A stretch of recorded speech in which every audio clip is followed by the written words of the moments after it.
hello' গাইছ আহি পালোঁ ধনু ছোৱালীকেইটা মালিচ দিব মায়েকে গৰম মিঠাতেল মানে অকণমান চৰ্দি লাগিছে মায়েকে পূৰা মালিচ দি আছে ছোৱালী কাটি কৰি থৈ দিছোঁ ইয়াত পূৰা মালিচ দিয়াই আছে মায়েকে পূৰা একদম পিঠি ফালে পূৰা মালিচ গাইছ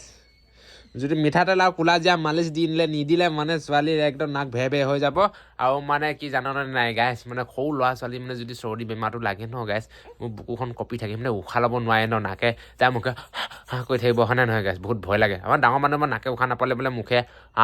মুখখন মেলি উশাহ ল'ব পৰা যায় সিহঁতেতো নোৱাৰে গাখীৰ খাব খাওঁতে মুখখনটো বন্ধ হৈ যাবগৈ তাৰপিছত ধক চক খাব পাৰে ন গাইছ সেইকাৰণে বুকু চকু কঁপি থাকে সেইকাৰণে পূৰা মালিচ দিয়াই আছোঁ মায়েকক এয়া নাহত তুমি মালিচ লৈছা একদম মাছাজ লৈছে মোৰ অনুশ্ৰী মোৰ মাছাজ লৈছে দে জল্দি কৰা মাইক জল্দি কৰা অনুশ্ৰী মাছাজ লৈছে এয়া পূৰা মাছাজ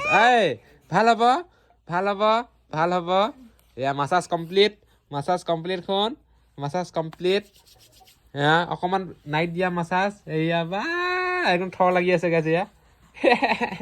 থৰ লাগি আছে মাছাজ কমপ্লিট বয়া গুড মাছাজ কমপ্লিট জিভা দেখাই দিয়া জিভা দেখাই দিয়া জিভা দেখাই দিয়া মায়েকে পূৰা মাছাজ কমপ্লিট কৰি দিছে আৰু এয়া